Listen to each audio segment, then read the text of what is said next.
Eu não faço ideia. Por que Jesus morreu? Jesus? Eu deveria saber disso. Perguntinha difícil pra essa hora da manhã, né? Jesus morreu pelas pessoas, outras pessoas. E para nos salvar. Foi o Pôncio Pilatos, ele tinha inveja porque Jesus recebia atenção, não é? Todos morremos. Morremos por diversas razões. Olha, eu acho que ele morreu pelos nossos pecados, não foi? Jesus morreu porque as pessoas não concordavam com ele. Provavelmente ele morreu por causa do destino. Não foi ele que se sacrificou por nós em uma cruz? Então, foi escolha dele. Jesus morreu por causa das crenças das pessoas. É uma coisa a ser discutida. Todos morremos. Ninguém é eterno.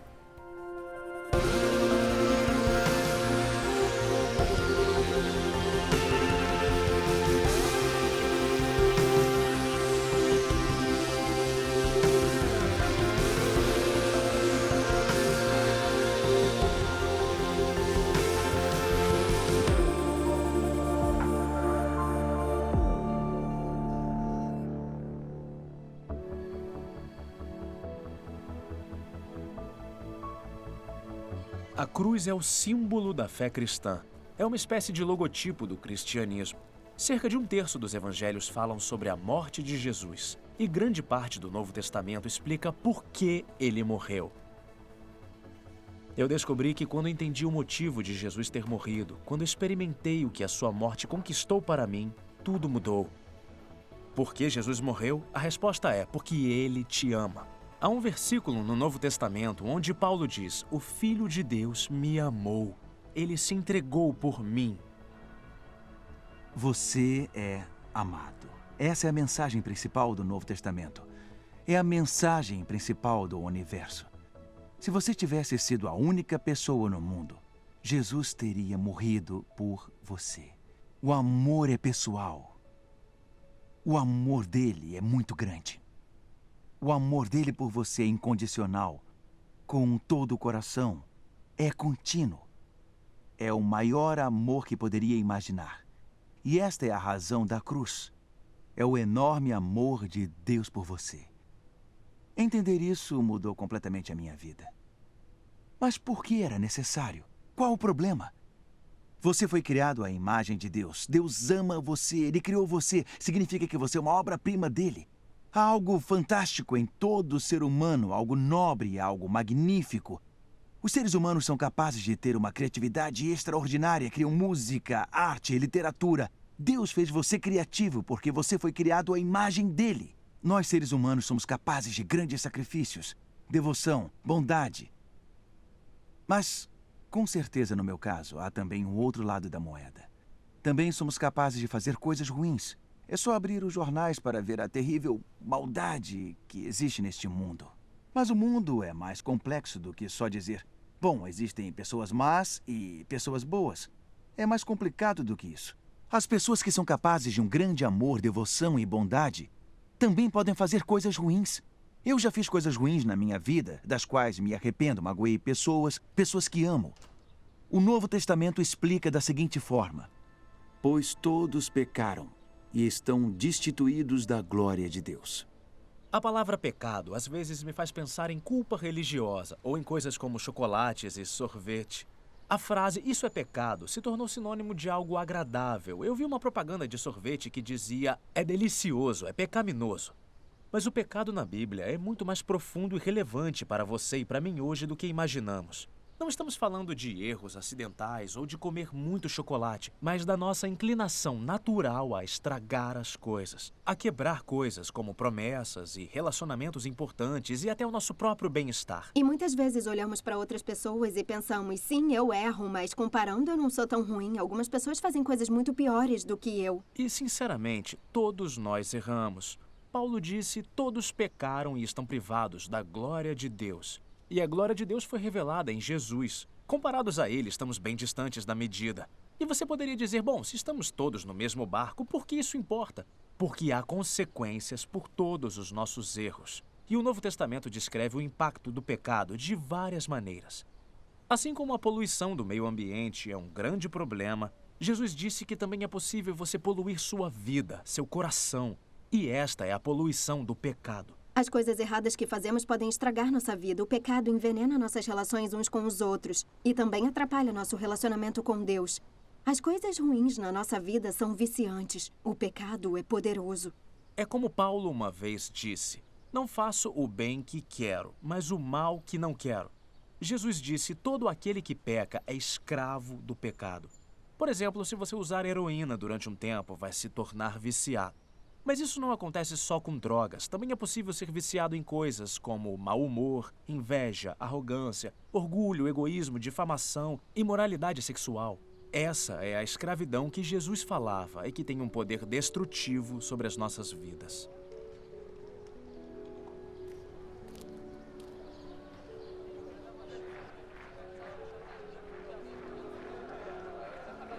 Há algo na natureza humana que clama por justiça. Amor e justiça não se opõem. Quando ouvimos falar sobre uma criança que foi abusada ou sobre um idoso brutalmente agredido em seu lar, torcemos para que as pessoas que fizeram isso sejam pegas e punidas, porque pensamos que deve haver uma punição para o pecado. Mas não são só os pecados dos outros que merecem castigo, os nossos também. Mas é bem mais fácil pensar na culpa dos outros do que na nossa. São Paulo disse: portanto, você que julga os outros é indesculpável, pois está condenando a si mesmo naquilo em que julga, visto que você que julga pratica as mesmas coisas. As coisas que fazemos de errado criam uma barreira. É como quando brigamos com alguém que amamos, um membro da família ou um amigo próximo, e não conseguimos olhar nos olhos. É como se tivesse alguma coisa entre os dois. E os nossos erros, pecados, criam uma divisão, uma barreira entre nós e Deus. E é como o rompimento de um relacionamento, não só com Deus, mas também de todos os nossos outros relacionamentos. Esse é o problema, essa é a má notícia. E qual é a solução? Bom, a boa notícia é que Deus ama você. E Ele veio à Terra, na pessoa de seu Filho, para fazer algo sobre isso. Morrer por você e morrer por mim. O apóstolo Pedro diz assim: Ele mesmo, ou seja, Jesus, levou em seu corpo os nossos pecados, sobre o madeiro. Por suas feridas fomos curados. Isto é descrito como a autossubstituição de Deus. O que isso significa? Em 31 de julho de 1941, sirenes soaram no bloco de celas 14, no campo de concentração de Auschwitz. Um prisioneiro tinha escapado. E como represália, a Gestapo selecionou 10 homens arbitrariamente para morrerem de fome em um bunker. O 9º homem selecionado era um homem chamado Francis Gawinczek. E quando ele foi selecionado, ele gritou: "Ah, pobre coitada da minha esposa e dos meus filhos, nunca mais me verão." Naquele momento, um homem baixinho com óculos de armação de arame tirou o boné, deu um passo à frente e ele disse: "Sou sacerdote católico", e disse: "Não tenho esposa, nem filhos. Eu quero morrer no lugar deste homem." E, para espanto de todos, a sua oferta foi aceita. O nome desse homem era Maximiliano Kolbe, tinha 47 anos. E ele foi levado com os outros 9 para morrer de fome no bunker. Este homem incrível fazia todos orar e cantar hinos. Aparentemente o ambiente lá era como o de uma igreja. Depois de um tempo, precisaram do bunker para colocar outros. E então, no dia 14 de agosto de 1941, ele recebeu uma injeção letal de ácido carbólico. 41 anos depois, no dia 10 de outubro de 1982, a morte de Maximiliano Kolbe foi reconhecida como deveria. E lá na Praça de São Pedro, em Roma, com uma multidão de 150 mil pessoas, com 26 cardeais, 300 bispos e arcebispos, estava Francis Gawinczek. E o Papa descreveu a morte de Maximiliano Kolbe naquela ocasião desta forma. Ele disse: "Foi uma vitória, como a que nosso Senhor Jesus Cristo venceu." Porque Maximiliano Kolbe morreu por outra pessoa no lugar de outra pessoa. Essa outra pessoa era Francis Gawinczek. Cheguei a ler seu obituário no jornal Independent. Morreu aos 93 anos e passou o resto de sua vida viajando pelo mundo e contando para as outras pessoas o que Maximiliano Kolbe tinha feito por ele, porque tinha morrido no seu lugar. E de maneira ainda mais notável, Jesus morreu no seu lugar e no meu lugar. A crucificação era a expressão máxima da dor e da vergonha. Mesmo assim, curiosamente, o Novo Testamento não foca no sofrimento físico e na tortura da crucificação, porque, na verdade, outras pessoas na história já tiveram mortes talvez ainda mais terríveis fisicamente. Ainda hoje, em todo o mundo, pessoas são crucificadas. Mas o sofrimento de Jesus foi único. Não só porque ele estava sofrendo física e emocionalmente, também sofria espiritualmente, porque estava carregando sobre si a sua culpa e a minha culpa. A cruz, a ressurreição, são como um único evento. E os resultados da cruz são como diferentes facetas de um diamante muito lindo. Uma dessas facetas mostra para nós o quanto Deus ama você. A culpa é sentir-nos mal pelas coisas que fizemos. A vergonha é sentir-nos mal por aquilo que somos. E na cruz, Jesus aceitou sua culpa, minha vergonha. E, portanto, não há necessidade de culpa ou vergonha, porque você é amado. O seu valor é o que você vale para Deus. E você tem um infinito valor para Deus, porque Jesus morreu por você. Esse é o grande amor que Deus tem por você. A outra faceta nos mostra a verdadeira natureza do amor, que não é só um sentimento. É mais que palavras, significa ações. Jesus demonstrou isso. Ele demonstrou o seu amor ao entregar a sua vida por nós. Jesus se sacrificou por nós.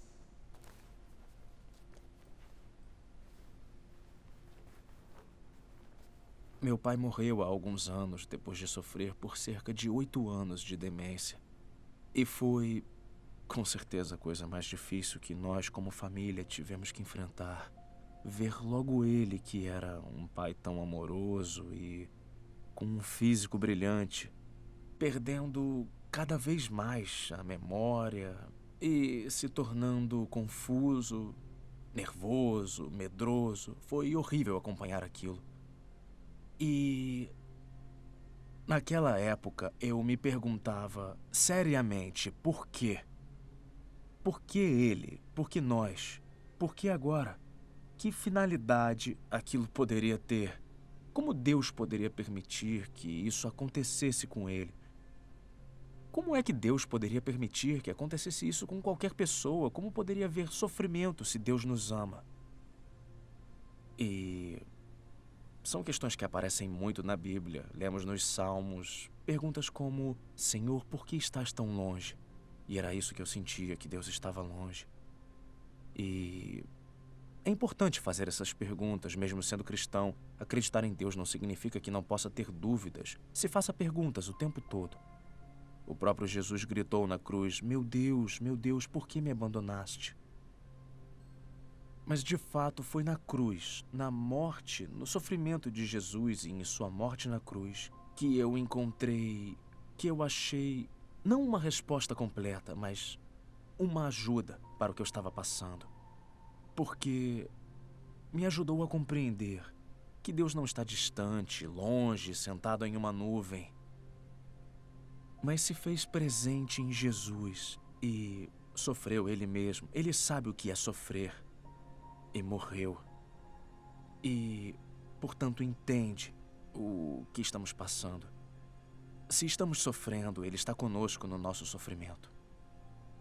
Depois de um tempo, o meu pai morreu e, de fato, é estranho dizer, mas foi um alívio.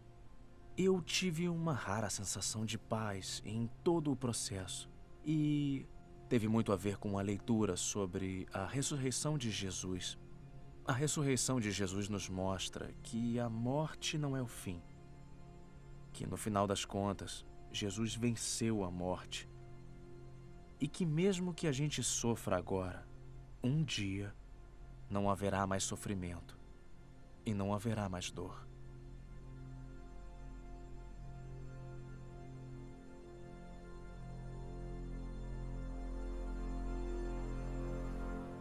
A ressurreição não foi um desfazer a derrota que ocorreu na cruz. Foi a manifestação de uma vitória. E o que nos diz é que as coisas ruins não vão ter a última palavra. Você pode estar em um momento difícil, pode estar passando dificuldades. Mas o mal não terá a última palavra, porque o mal foi derrotado na cruz. A história acaba bem. E então, vemos que a cruz resolveu os problemas que vimos sobre o pecado.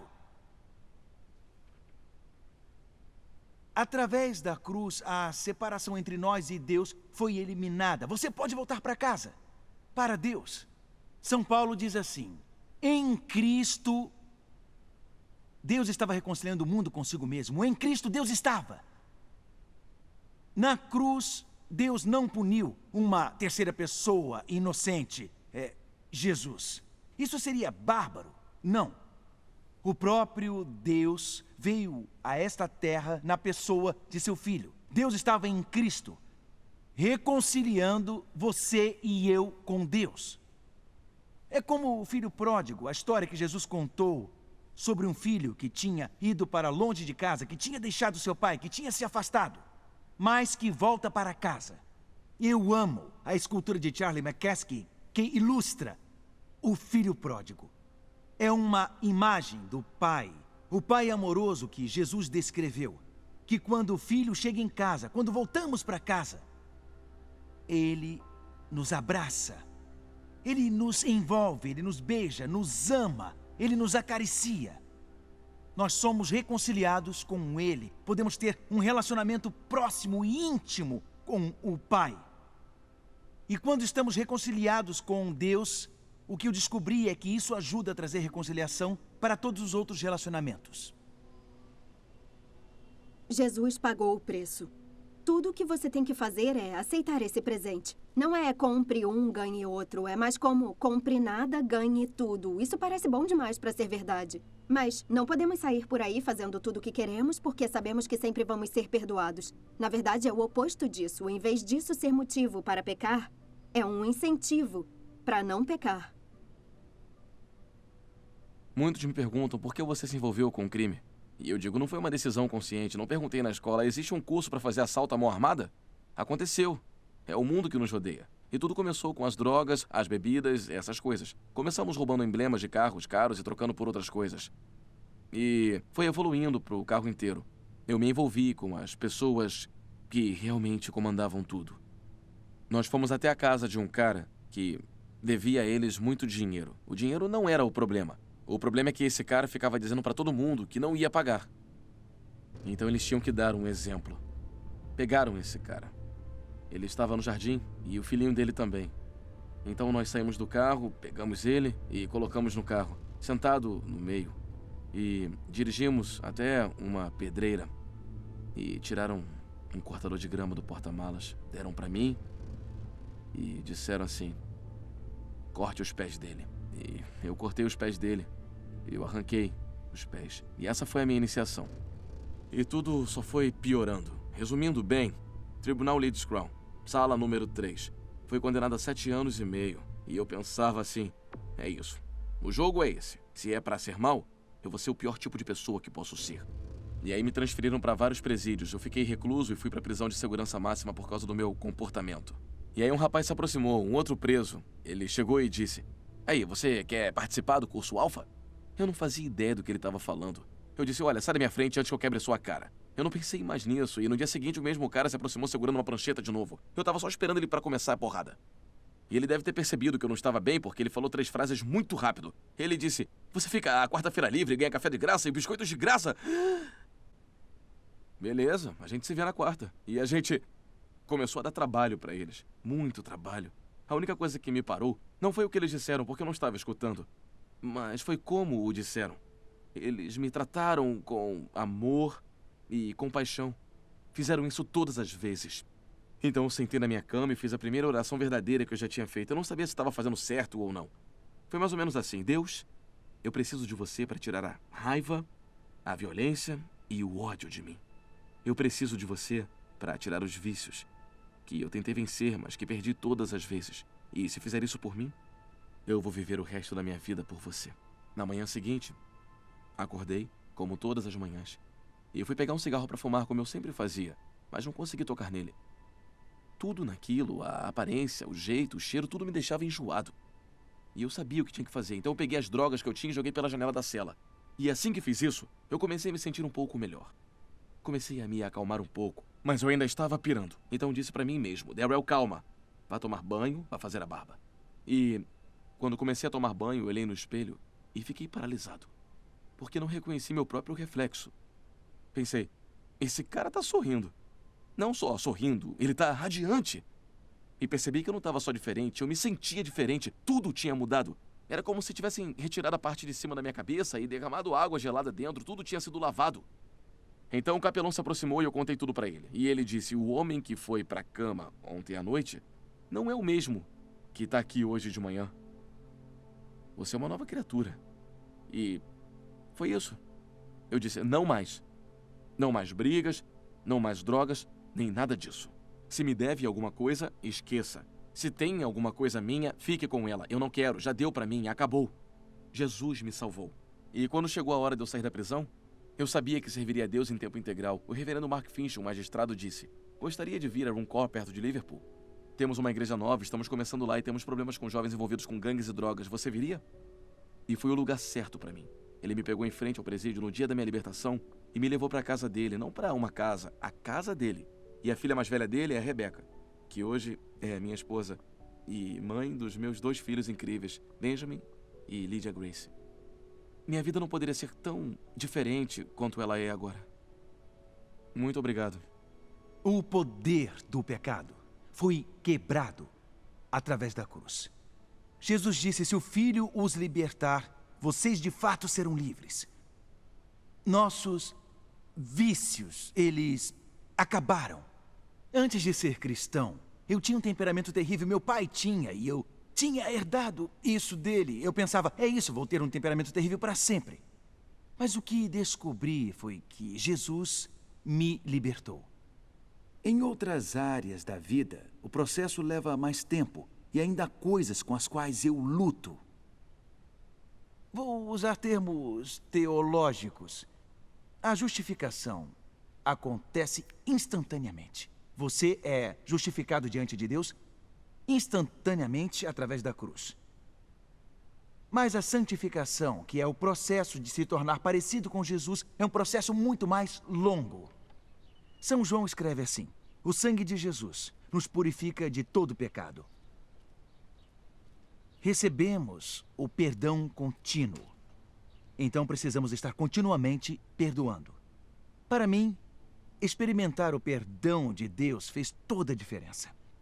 Antes de eu ser cristão, se alguém tivesse me ofendido, eu guardava rancor dessa pessoa. Mas guardar rancor é permitir que a pessoa viva sem pagar aluguel na sua cabeça.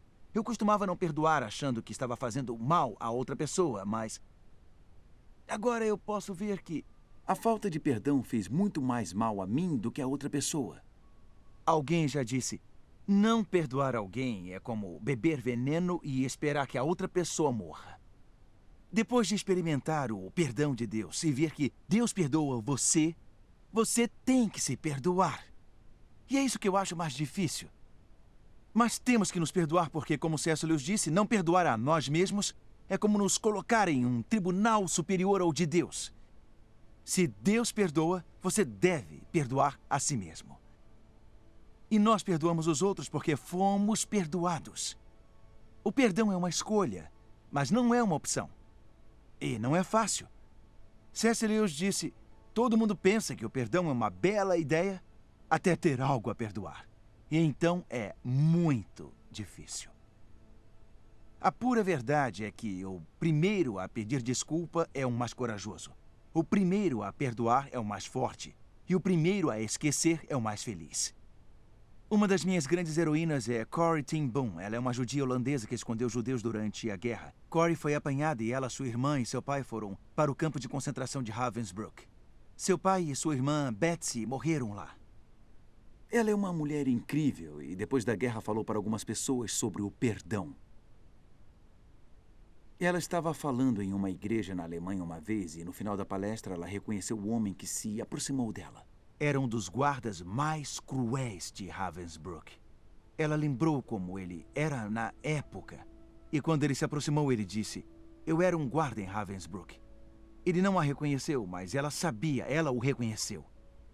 Ela podia vê-lo e se lembrou de ter andado nua na frente dele. Ela disse que se sentiu muito mal e muito irritada. Ele disse: "Eu me tornei cristão agora. Eu sei que eu fiz coisas muito cruéis, mas eu recebi o perdão de Deus para as crueldades que eu fiz. E peço a Deus a graça de ter a oportunidade de pedir perdão para uma das minhas vítimas." Fraulein ten Boom, uma vez você foi perdoada. Você me perdoa? E eu não consegui. Eu me lembrei do sofrimento da minha irmã sendo morta por ele. E eu não era capaz. Eu não conseguia, só conseguia odiá-lo. E então eu disse: obrigada, Jesus, por ter trazido ao meu coração o amor de Deus através do Espírito Santo, que foi dado a mim.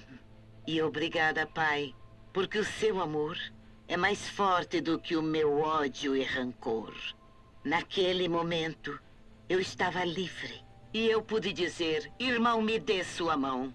E apertei a mão dele. E foi como se eu sentisse o fluxo de amor de Deus através dos meus braços. Você nunca vai chegar tão perto do oceano do amor de Deus como quando perdoa seus inimigos. Você pode perdoar? Não. Também não posso, mas ele pode. Esse perdão total é sem limites. Eu posso dizer honestamente que transforma o casamento, a vida familiar, os nossos relacionamentos e as amizades. Deus ama você. Você é amado. O Filho de Deus, Jesus, deu a si mesmo por você. Quando eu entendi isso, minha vida mudou completamente. E tudo pode mudar para você também.